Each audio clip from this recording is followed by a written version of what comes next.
இது வந்து பாத்தீங்கன்னா மெயின் கிளாத். லைனிங் வந்து நீங்க நார்மலா உங்க அளவுக்கு எவ்வளவு எடுப்பீங்களோ அதை விட ஒரு 1/4 மீட்டர் எக்ஸ்ட்ரா எடுத்துக்கணும். இது வந்து அளவு பிளவுஸ். இதுக்கு நீங்க நார்மலா ஒரு நார்மல் பிளவுஸ் வச்சு எப்படிலாம் மார்க் பண்ணுவீங்களோ அதே மாதிரி தான் மார்க் பண்ணணும். எந்த வித்தியாசமும் கிடையாது. கரெக்டா இதுல நெக்கோட அகலம் வந்து பாத்தீங்கன்னா ரெடி அளவு மார்க் பண்ணிருக்கேன். நார்மலா ஒரு ஒரு பிளவுஸ்க்கு எப்படி மார்க் பண்ணுவோமோ அந்த மாதிரி மார்க் பண்ணிக்கலாம். இதுல டாட் வந்து கம்பல்சரி பிடிக்க கூடாது. ஏன்னா அந்த மாடல்ல வந்து டாட் வந்து கிடையாது. ஸோ எக்ஸ்ட்ராவா உங்களுக்கு எவ்வளவு துணி வேணுமோ அந்த துணியை விட்டு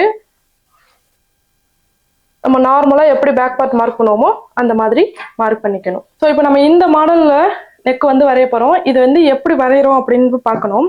ஃபர்ஸ்ட் அதுக்கு நீங்க நார்மலா ஒரு அளவு பிளவுஸ்ல இருந்து இல்ல நீங்களா மார்க் பண்றீங்க அப்படின்னா ஒரு நார்மலா ஒரு பேக் பார்ட் எப்படி மார்க் பண்ணுவீங்களோ அந்த மாதிரி மார்க் பண்ணி எடுத்துக்கோங்க. இதுக்கப்புறம் ஃபர்ஸ்ட் இங்க இருந்து கீழ் பக்கத்துல ஃபர்ஸ்ட் ஒரு கட்டு ஒண்ணு வருது பாருங்க. இந்த கட்டு ஓகேங்களா? அந்த கட்டு வந்து எப்போதுமே ஒரு ரெடி அளவுல இருந்து ஒரு 2.5 இன்ச்சு இல்லைன்னா 2.25 இன்ச்சு அந்த கேப்ல அந்த கட் வந்து முடிஞ்சிடணும். ஓகேங்களா? இப்போ முடியறது அது இந்த நெக்லைன் வரைஞ்சிருக்கோம் பாத்தீங்களா? அதுல இருந்து ஒரு 1/2 இன்ச் வெளியே தள்ளி நம்ம ஒரு மார்க் பண்ணிக்கிறோம். 2.5 இன்ச்சு இறக்கம் கொடுத்து அதுல இருந்து 1/2 இன்ச் வெளியே தள்ளி மார்க் பண்ணியிருக்கோம். அடுத்ததா இந்த நெக் வளைவு ஓகேங்களா? இந்த வளைவு பாத்தீங்கன்னா நம்ம நார்மல் நெக்ல உள்ள மாதிரி ரவுண்டா போட்டிருக்கோம். ஆனா இதுல வந்து எப்படி இருக்கு, கொஞ்சம் வேற மாதிரி நெக் டைப்ல இருக்கு. ஓகேங்களா? அப்ப என்ன பண்ணணும், அதுக்கு ஏத்த மாதிரி நம்ம நெக் டைப் வரையணும். இதுக்கு எப்படி வரையணும்னா இப்படி நார்மலா இப்படி உள்ளேயே இப்படி வரையாம கொஞ்சம் இந்த இதை விட்டு வெளியே கொஞ்சம் போகணும். அதாவது நம்ம போட்டிருக்க நெக்லைனை தாண்டி கொஞ்சம் வெளியே போகணும். அதுக்கேத்த மாதிரி லைட்டா பெண்டு கொடுத்து இந்த மாதிரி ஒரு இன்ச்சு இல்லைன்னா 3/4 இன்ச்சு கிட்ட நம்ம கொண்டு வந்துடணும். ஸோ நான் வந்து பாத்தீங்கன்னா 3/4 இன்ச்சு வெளியே கொண்டு வந்திருக்கேன். இந்த லைனுக்கும் பார்த்தாலே உங்களுக்கு வித்தியாசம் தெரியும். ஸோ அதுக்காக தான் நான் ஃபர்ஸ்ட் இந்த ரவுண்டே போட்டு உங்களுக்கு காட்டுறேன். இந்த மாதிரி வளைவு கொடுத்துடணும். இதுக்கப்புறம் இங்க இருந்து ஒரு 1.5 இன்ச்சு இல்லைன்னா 1.25 இன்ச்சு ரொம்ப அகலமான பிளவுஸா இருந்துச்சுன்னா ஒரு 2 இன்ச்சு அந்த மாதிரி நீங்க வந்து இந்த ரெடி அளவுல இருந்து உள் பக்கமா மார்க் பண்ணிக்கோங்க. இதுல மெயினான விஷயம் என்னன்னா டாட்டுக்கு நம்ம மார்க் பண்ணக்கூடாது. ஏன்னா இந்த பிளவுஸ்ல பாத்தீங்கன்னா எந்த இடத்துலயுமே டாட் வந்து பிடிக்கல. ஸோ பிடிக்கல அப்படிங்கிறப்போ நம்ம பிடிச்சோம் அப்படின்னா ஷேப் மாறிடும், வித்தியாசம் ஆயிடும். அதனால நம்ம என்ன பண்ணணும், டாட் பிடிக்காம தான் நம்ம வந்து மார்க் பண்ணணும். ரொம்ப அகட்டி, அதாவது ரெடி அளவே பாத்தீங்கன்னா இதுதான் வந்து இடுப்பு சுற்றளவோட ரெடி அளவு. இது ரொம்ப சின்ன அளவா இருக்கிறதால நான் வந்து இங்க 1.25 அல்லது 1.5 அந்த மாதிரி கொடுக்கலாம் அப்படின்னு சொல்லியிருக்கேன். நான் வந்து 1.25 இன்ச் கொடுத்துருக்கேன். ஒருவேளை பெருசா இருந்துச்சுன்னா ஒரு 2 இன்ச்சு 2.5 இன்ச்சு அந்த மாதிரி நீங்க உள்ள தள்ளி மார்க் பண்ணிக்கலாம். ஓகேங்களா? இதுக்கப்புறம் ஃபர்ஸ்ட் இந்த வளைவை நம்ம போடுவோம். இங்க இருந்து உள்ள வந்து ஓகேங்களா, இது ரெண்டுத்துக்கும் சென்டர் எடுத்துக்கோங்க. இப்படி உள்ள வந்து இந்த வளைவு கிட்ட போயிடுங்க. இந்த பாயிண்ட் ஓகேங்களா, இந்த பாயிண்ட் கிட்ட நம்ம போயிடணும். இந்த ஃபர்ஸ்ட் இந்த மார்க் குறிச்சோம், இது ரெண்டுத்துக்கும் சென்டர் மார்க் பண்ணி அங்கிருந்து ஒரு 1/2 இன்ச்சு உள்ள வந்துருங்க. உள்ள வந்த பிறகு இப்படியே வளைச்சு இது வரைக்கும் நம்ம போயாச்சு. இதுக்கப்புறம் பாத்தீங்கன்னா திரும்ப இப்படி உள்ள வந்து இப்படி வரணும். ஓகேங்களா? திரும்ப இப்படி உள்ள வந்து இந்த நெக்லைனை தொடுற மாதிரி வளைவு வந்து இப்படி வெளியே போயிடணும். இங்க இருந்து உள்ள வந்து வெளியே போயிடணும். போன பிறகு திரும்ப நம்ம என்ன பண்றோம்னா இங்க இருந்து ஒரு 2 2.5 அந்த மாதிரி நீங்க ஏதாச்சும் ஒரு அளவு வச்சுக்கோங்க. இல்லைன்னா இது ரெண்டுத்துக்கும் சென்டரா கூட நீங்க வந்து வச்சுக்கலாம். ஓகேங்களா? இப்போ இது ரெண்டுத்துக்கும் சென்டர் அப்படின்னா இப்போ எனக்கு 4.5 இன்ச் வருது. 4.5 சென்டர்னா எனக்கு இந்த இடம் வருது. ஓகே, அதாவது இங்க இருந்து இங்க உள்ள உயரம் வந்து 4.5 வருது. அதுக்கு நான் சென்டரை வந்து எடுத்திருக்கேன். எடுத்துட்டு இப்ப என்ன பண்றோம்னா இந்த வளைவை கொண்டு போய் அப்படியே இதுல வந்து இப்படி வந்து விடுறோம்.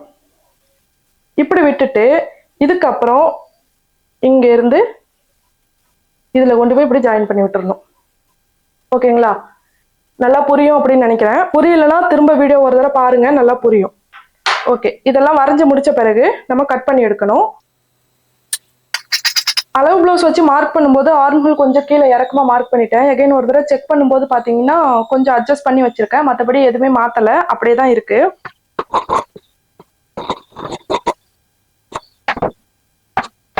இப்போ இந்த நெக்லைன் இருக்கு பாத்தீங்களா, இதுக்கு உள்ளார ஒரு 1/4 இன்ச்சு துணி விட்டு நம்ம கட் பண்ணி எடுக்க போறோம்.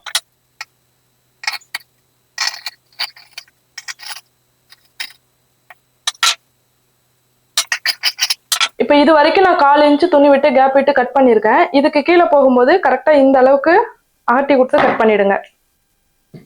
ஏன்னா இது வந்து கீழே வருமா, மடிச்சு தைக்கிறதுக்கு நம்மளுக்கு மடிச்சு தைக்கிறதுன்னு இல்லை, அடிச்சு திருப்பினால கொஞ்சம் grip இருக்கணும்ல, அதுக்காக நம்ம இந்த இடத்துல மட்டும் கொஞ்சம் எக்ஸ்ட்ராவா மார்க் பண்ணியிருக்கோம். இதுக்கப்புறம் பார்த்தீங்கன்னா இந்த இடத்த எடுத்துக்கோங்க. கரெக்டாக நம்ம நெக்லைன் எந்த இடத்துல வரைஞ்சோமோ அதுல இருந்து ஒரு 1/4 இன்ச் மேல இப்படி எடுத்துட்டு இந்த இடத்த வந்து இப்படி வச்சு பார்க்கும்போது இந்த ரெடி அளவு இருக்கு பார்த்தீங்களா, இந்த இடம் வந்து எங்க மேட்ச் ஆகுதோ, இப்போ இந்த இடம் வந்து இந்த இடத்துல இந்த பீஸ்ல வந்து மேட்ச் ஆகுது. இதுல இருந்து வெளிப்பக்கமா ஒரு 1/2 இன்ச் துணி விட்டு நம்ம வந்து கட் பண்ணி எடுத்துடணும். இப்போ இந்த பீஸ் நம்மளுக்கு தனியா இருக்கும். இப்போ நம்ம கட் பண்ணோம் பாத்தீங்களா கீழே, அந்த பீஸ் தனியா எடுத்துக்கோங்க. இதுக்கு சைட்ல எல்லாம் எக்ஸ்ட்ரா துணி கொடுத்து நம்ம வந்து கட் பண்ணணும். அதுக்காக இந்த மாதிரி ஃபோல்டிங் பீஸ் வந்து எடுத்துக்கோங்க. ஃபோல்டிங்கு இதுலயும் பாத்தீங்கன்னா ஃபோல்டிங் இருக்கும். இந்த ஃபோல்டிங்கும் கரெக்டா இருக்கிற மாதிரி இப்படி எடுத்து வச்சுட்டு இப்படி மேலையும் கீழ்ப்பக்கமும் அளவுல எந்த மாற்றமும் இருக்கக்கூடாது. ரொம்ப பெருசா சின்னதா அந்த மாதிரிலாம் நம்ம எதுவுமே பண்ணக்கூடாது. அப்படியே நம்ம என்ன பண்ணிடணும், மார்க் பண்ணிடணும். இப்ப சைட்ல பாத்தீங்கன்னா இந்த இடத்துல இந்த துணி வந்து முடியுது. இதுல இருந்து கொஞ்சம் எக்ஸ்ட்ராவாவே துணி விட்டு நீங்க என்ன பண்ணிக்கணும், கட் பண்ணிக்கணும்.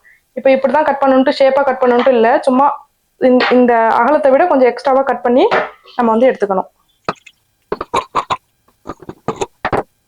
ஓகே, இப்போ இது நம்மளுக்கு கிடைச்சிருச்சு. இந்த பீஸை வந்து நம்ம பத்திரமா வச்சுக்கணும், எங்கேயும் தூக்கி போட்டுறக்கூடாது. இப்போ இந்த மெயின் கிளாத்ல பாத்தீங்கன்னா பார்டர் வந்து ரொம்ப பெருசாலாம் இல்லை, சின்னதா இருக்கு. நம்மளுக்கு தேவையான அகலம் வந்து பாத்தீங்கன்னா இந்த அளவுக்கு நம்மளுக்கு தேவை. ஆனா இதுல சின்னதா தான் இருக்கு. அதனால நம்ம என்ன பண்றோம், அப்படியே நீட்டா கட் பண்ணி சென்டர்ல வந்து ஜாயின் பண்ணி கொடுத்தோம் அப்படின்னா 2ஆ இருக்கும். அப்போ நம்மளுக்கு அகலம் வந்து பெருசா கிடைக்கும். இப்போ ஃபர்ஸ்ட் நம்ம பார்டரை வந்து தனியா கட் பண்ணி எடுத்துக்கணும். இப்போ கட் பண்ண பார்டரை குறுக்க வந்து 2ஆ கட் பண்ணிக்கிறேன்.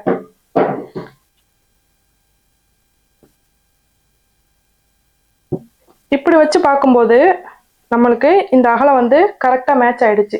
இப்படி மேட்ச் ஆனிச்சுன்னா ஓகே. அப்படி மேட்ச் ஆகலைன்னா இங்க சைட்ல இருக்கிற பீஸை கட் பண்ணி மறுபடியும் ஜாயின் பண்ணி நம்ம வந்து ஃபுல்லாவே இந்த கோல்டன் கலர்ல இருக்கிற மாதிரி ரெடி பண்ணிக்கணும். இந்த பீஸை வைக்கும்போது நம்மளுக்கு ஃபோல்டிங்ல தான் இருக்கணும் அப்படின்னு அவசியம் கிடையாது. ஓப்பன்ல இருந்தாலுமே ஓகே தான். ஏன்னா இது 2 பீஸ் நம்மளுக்கு தனித்தனியே தான் இருக்கு. அதனால இதுலயும் நம்ம தனித்தனியா கட் பண்ணிக்கிட்டாலே போதும். சுத்தி துணி எக்ஸ்ட்ரா விட்டு கட் பண்ணி எடுத்துக்கலாம்.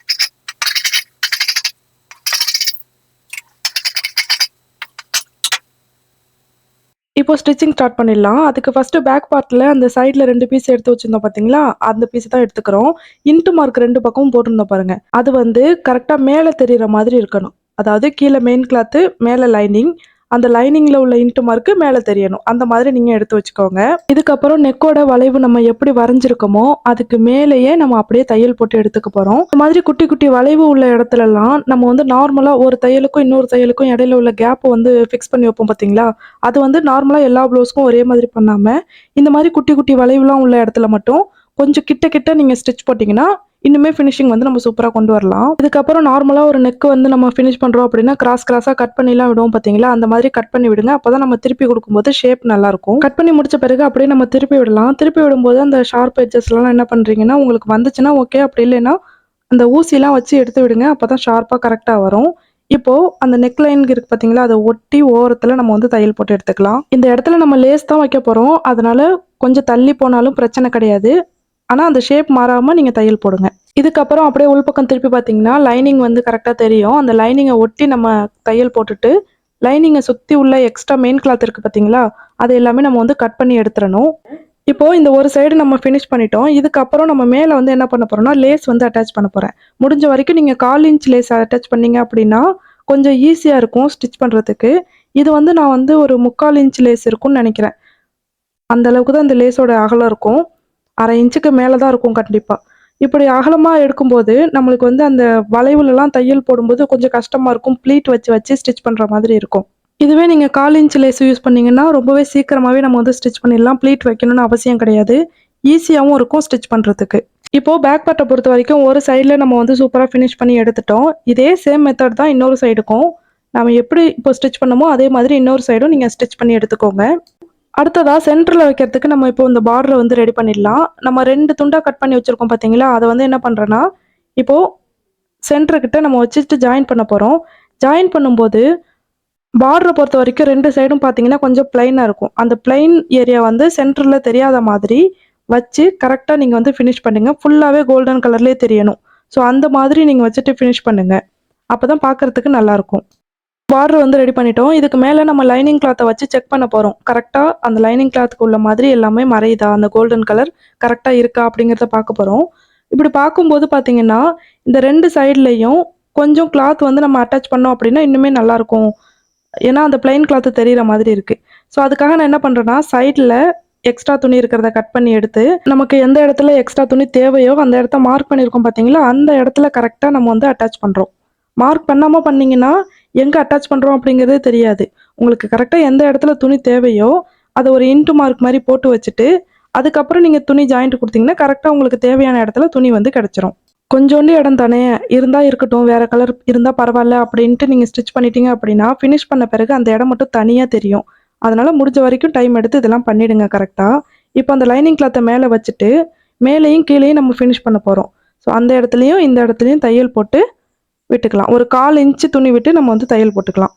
இப்போ அந்த நெக்கு வளைவுக்கிட்ட நம்ம தையல் போடுறோம் பார்த்தீங்களா, இந்த இடத்துல மட்டும் வளைவாக இருக்கிறதுனால நம்ம நார்மலாக நெக்குக்கு எப்படி கிராஸாக கட் பண்ணி விடுவோமோ அதே மாதிரி இதுக்கும் நம்ம வந்து கட் பண்ணி விட்டுக்கணும். கீழ் பக்கத்தில் நீங்கள் நார்மலாக தையல் போட்டால் போதும். இதுக்கப்புறம் நம்ம இப்படி சென்டரில் கையை விட்டு திருப்பும் போது நம்மளுக்கு ஃபினிஷிங்காக மேலேயும் கீழேயும் நம்மளுக்கு வந்து ஃபினிஷிங்காக கிடச்சிரும். அப்படியே நம்ம கையால் வச்சு தேய்ச்சி விட்டோம் அப்படின்னு வச்சுக்கோங்களேன், கொஞ்சம் நல்லா படிஞ்சிரும். அதுக்கப்புறம் 2 ஓரத்துலையும் நம்ம வந்து தையல் போட்டு எடுத்துக்கிட்டோம். இப்போ இந்த அளவுக்கு நம்மளுக்கு ரெடியாகி இருக்கு. இப்போ இந்த பீஸை மடக்கி அப்படியே நம்ம சென்டரை வந்து மார்க் பண்ண போகிறோம். கரெக்டாக அந்த சைட்லெல்லாம் கரெக்டாக இருக்கா அப்படிங்கிறத எடுத்து வச்சுட்டு சென்டரை வந்து மேலேயும் கீழேயும் நீங்கள் மார்க் பண்ணி எடுத்துக்கோங்க.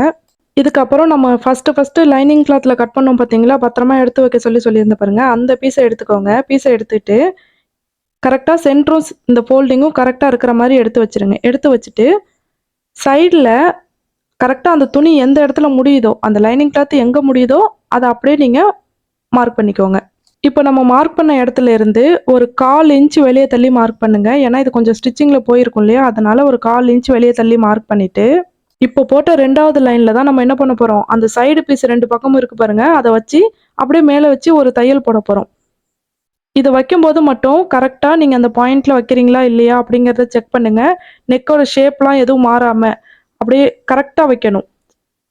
கரெக்டாக நீங்கள் என்னென்னலாம் பண்ணியிருந்தாலுமே இந்த இடத்துல ஃபினிஷிங் தப்பாக கொடுத்தீங்கன்னா நெக்கு ஷேப்லாம் மாறிடும். ஸோ வைக்கும்போது நீங்கள் கரெக்டாக வைக்கணும்.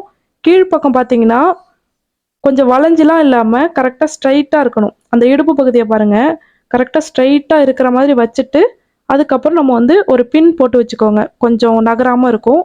பின் போட்டு வச்சுட்டு அதுக்கப்புறம் ஸ்டிச்சிங்கை போட்டிங்க அப்படின்னா சூப்பராக இருக்கும் ஃபினிஷிங்.